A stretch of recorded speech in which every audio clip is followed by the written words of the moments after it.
Hi there, I'm David Decero, and I'm actually going to be reading World of Time, starting with the Eye of the World, for the very first time, and I'd like to take you all along with me on my journey through this massive, hopefully great book series, chapter by chapter. Now, I've heard a lot of great things about this series, and I've heard some criticisms. I think one of the major criticisms that I've heard is that it's a Lord of the Rings knockoff. The thing is, I loved Lord of the Rings. If this has a similar vibe, chances are I'll enjoy this too. I've picked up the 30th anniversary edition of The Eye of the World, and from what my friends have told me is that this one actually has one extra prologue and a foreword by Brandon Sanderson. So I'm actually going to start off with the first prologue in this story, which is titled Earlier Ravens. Now in this first prologue, we have a 9-year-old Egwene walking throughout her village, talking to the random villagers, all while trying to find Rand and stare at him. While this is happening, we have ravens who just keep showing up more and more and more. At first there's one, and then we get a couple more, and then just throughout the chapter, it really lends to this ominous, bad feeling that something bad is lurking up ahead. This is a great example of how to do exposition. All she's doing is walking around the town and talking to various people, but it's still interesting and you learn so much about the townspeople, their history. You really get a feel for what it's like to grow up living in two rivers. There's a decent amount of world building that happens here, but I wasn't bored. I really enjoyed the foreshadowing that something bad is coming. Second prologue, Dragonmount. Now this prologue pleases the grimdark fan in me. I'm not saying I expect this to be grimdark or anything like that, but I appreciate when the stakes feel real. So in this chapter, we see a man who has reached out to the true source, and because of that, he's, I guess, lost his mind and murdered his entire family, and everybody in his castle. I'll read a little bit, just to jog your memory in case it's been a while. Everywhere lay lifeless faces he knew, faces he loved, old servants and friends of his childhood, faithful companions through the long years of battle, and his children, his own sons and daughters sprawled like broken dolls, play stilled forever. All slain by his hand. His children's faces accused him, blank eyes asking why, and his tears were no answer. The betrayer's laughter flogged him, drowned out his howls. He could not bear the faces, the pain. He could not bear to remain any longer. Desperately, he reached out to the true source. To taint it, Satan, and he traveled. So right off the bat, I know there's going to be real consequences, or at least that's how I see it. Then we have the antagonistic force, which seems like a really interesting character himself, and I'm wondering, when is he going to pop back up in the story? Because I don't think that's actually the Dark One. He says he serves the Dark Lord, so I don't know if he's going to pop up again, but I'll be interested to see if he does. I like how short this is, but it still has impact. This definitely paints a picture and sets the tone.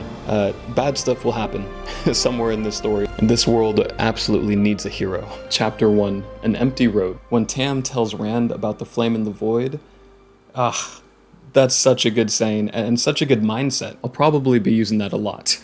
It sounds useful. Stuff like that makes me wish, man, I wish I read this as a young teenager and not as a 32-year-old man.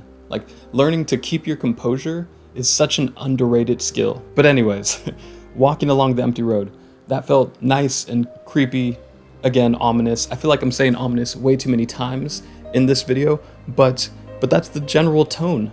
Something bad's coming. It's coming. I don't know how soon it'll be here, but it's on its way. And Tam seems like a good father. He's there, he raised his son all by himself, and he has good advice like that. As somebody who grew up without a father, finding great role models in books, that stuff will always win me over. That's like a bonus, okay, I like the story a little more. Now, unfortunately, I know most good fantasy dads don't live very long. Because it seems like I'm getting good dad vibes from him, I assume his life expectancy is going to be very short. Well, we'll survive, light willing, some grinned and added, and if the light doesn't will, we'll still survive. I love that mentality. You already get a sense of who these folks at Two Rivers are. These are hardworking people, and the foreshadowing of the cloaked figure. We'll eventually find out who that is, I hope. I mean, this is only chapter 1, but I look forward to finding out who that is. But the foreshadowing that character brings, and the idea of this endless winter, and this whole winter is coming vibe, even though winter's already has been there and they're waiting for winter to stop. Someone pointed out they felt like Wheel of Time was the bridge between Lord of the Rings and Game of Thrones. And in this moment, that feels pretty accurate. I don't know if that will continue to feel accurate as I read the entirety of the series or the rest of this book, but for now, that sounds like a good comparison. And again, I'm getting some Lord of the Rings vibes here, but I loved Lord of the Rings, so that's not a negative at all. And clearly, Rand is crushing on Egwene. Next, we have Chapter 2, titled Strangers. This was Morian's big introduction. This is our Gandalf, right? This is the Gandalf of the Wheel of Time. She's the wise old wizard or sorceress or witch. Like, she's the person that's gonna propel our protagonist into adventure, right? Or am I totally getting that wrong? I'm so looking forward to seeing Rosamund Pike play Morian, because this character seems really just cool and interesting and powerful. The presence, you could just feel it. And I love how we hear about her and Naev? Oh god, I'm gonna butcher these names, aren't I? I love how we hear about her interaction with Naev, who's the town's wisdom, but she's, very young. I would have liked to see that happen on camera or on page instead of hearing about it secondhand. And it looks like the ravens are popping up again. I am tired of being stared at, Matt growled, and Rand realized his friend had stepped up beside him and was frowning at the raven too. They exchanged a glance. Then as one, their hands darted for rocks. The two stones flew true, and the raven stepped aside. Rand stared at the bird in consternation. Did you ever see a raven do that? He asked quietly. Matt shook his head without looking away from the raven. Never. Nor any other bird either. A vile bird, came a woman's voice from behind them, melodious despite echoes of distaste, to be mistrusted in the best of times. So the raven pops up again. Clearly, somebody is watching Rand, and has been, since they were younger kids, as we've seen in that first prologue. Man, I would like to know who it is that's watching him. Are they evil? Are they good? Then we have Chapter 3, The Peddler. I love how the setup from the Peddler stories is just so ominous. And you could tell, like, we're working up towards something bad. The bad thing's coming. I assume that Rand is the Dragon Reborn. Don't tell me in the comments. I think I'll probably have to have a friend look through the comments before I do, just so nobody spoils anything. Page 88. That wasn't what I meant. I was talking about me, Egwene. She jerked her cloak around her, a wall to shut him off, and stiffly walked a few paces away. He rubbed his head in frustration. How to explain? This was not the first time she had squeezed meanings from his words that he never knew were in them. In her present mood, a misstep would only make matters worse. And he was fairly sure that nearly anything he said would be a misstep. I love how clearly they have feelings for each other and there's some kind of chemistry there, but they don't really get along. They have no idea how to interact with each other, and it seems like she wants to go adventure. And Rand, he's not so interested, but he also doesn't want her to leave. So I'm wondering, is she going to leave and then he's going to follow?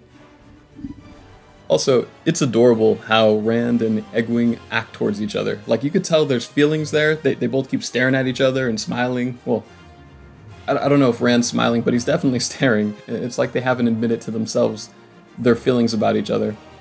And you could tell once she's like, oh yeah, I want to adventure and leave this place. He's like, what? Wait, no. or even when he realizes she's old enough to get married and that she might be dancing with the other women in the ceremony. And he's like, this has never occurred to him, and he doesn't like it. Yeah, I love the tension there. You know, the way the kids or teenagers can see the cloaked rider, but not the adults, it totally reminds me of It.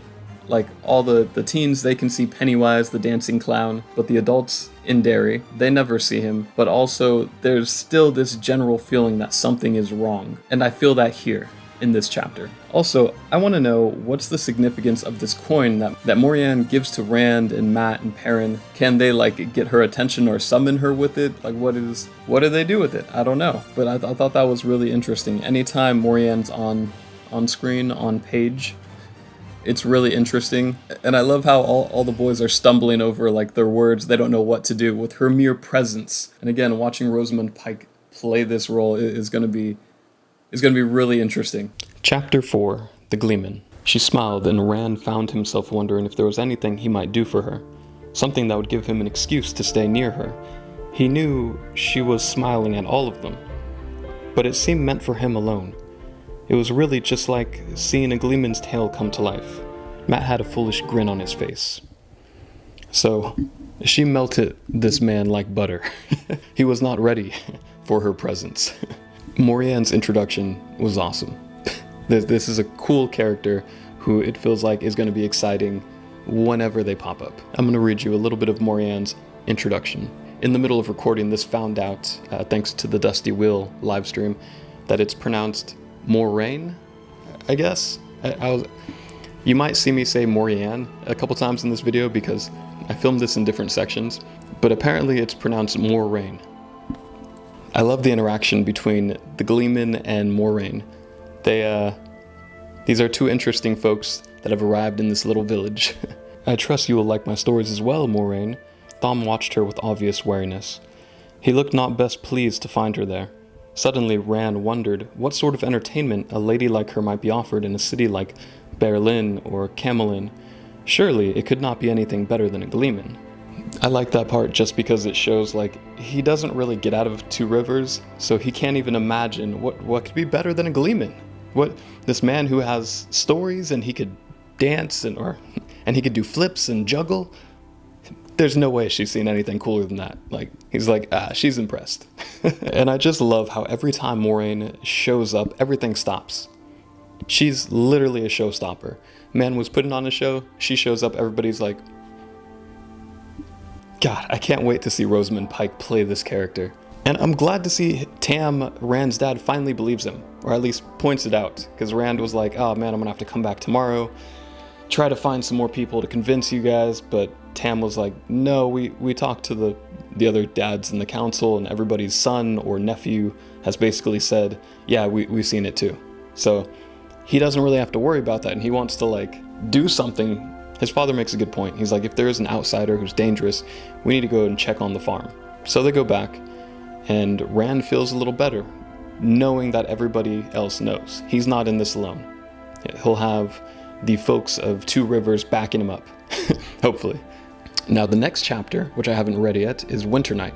I can only imagine and assume that something terrible is going to happen, because this is the big event, right, that we've been leading up to, this festival thing. The amount of ominous crows and cloaked riders and all this stuff has been building to a moment, right? Is this where their village gets attacked and Tam dies? Because we all know fantasy dads don't live very long, or at least the good ones don't, unfortunately. Is this going to be our inciting incident? Now maybe I'm wrong. Maybe we go another 100 pages of them just hanging out in Two Rivers. I don't know, but I'm looking forward to reading the rest of this, and hopefully you join me for the ride. As a World of Time first-timer, I will be uploading these every Wednesday, just updating until I finish the book, and then move on eventually to the Great Hunt.